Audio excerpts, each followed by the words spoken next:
Hi everybody, my name is Mackenzie White and this is my blended learning presentation.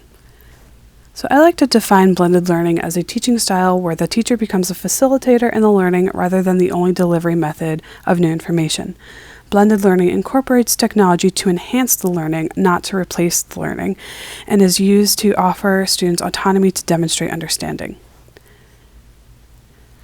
Blended learning is a great way to educate this generation of students as they are already consumed with so much technology.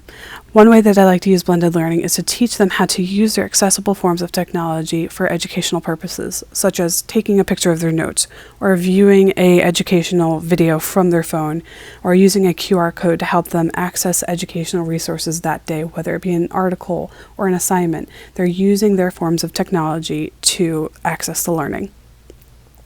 In my Algebra 1 classroom, blended learning is similar to the flipped classroom style in the sense that students are taking notes at home and come in the next day with some understanding of the new concepts as were presented in a video that I create that they watch from home. So when they come in the next day, they have some sort of understanding of what we're going to be learning, and then we can spend more time in class applying those skills rather than going over them.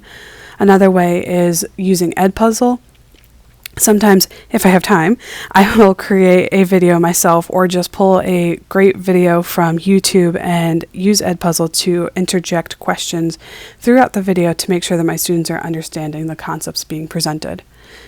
In my algebra support class, blended learning looks like a flex model. So you can see here, I have a digital choice board so students can choose 3 activities in a row to demonstrate their knowledge in various ways and apply their learning and understanding of concepts through these different modalities.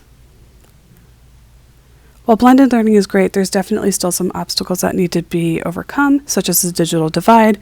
While this does get better every year, there is still a lot of students that I teach that do not have access to technology from home.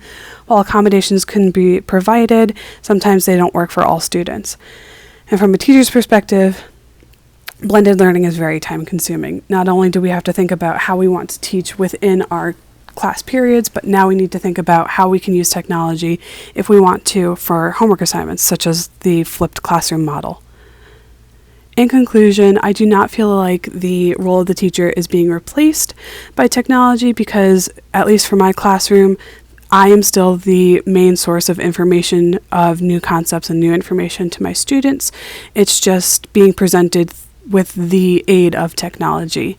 And I think the obstacles that I mentioned still need to be accounted for, but I think the long-term benefits of using technology in the classroom are beneficial to students because they need to understand how to use technology to help them advance in their studies, in college, and later down the road in their career. That's my presentation. Thanks for watching.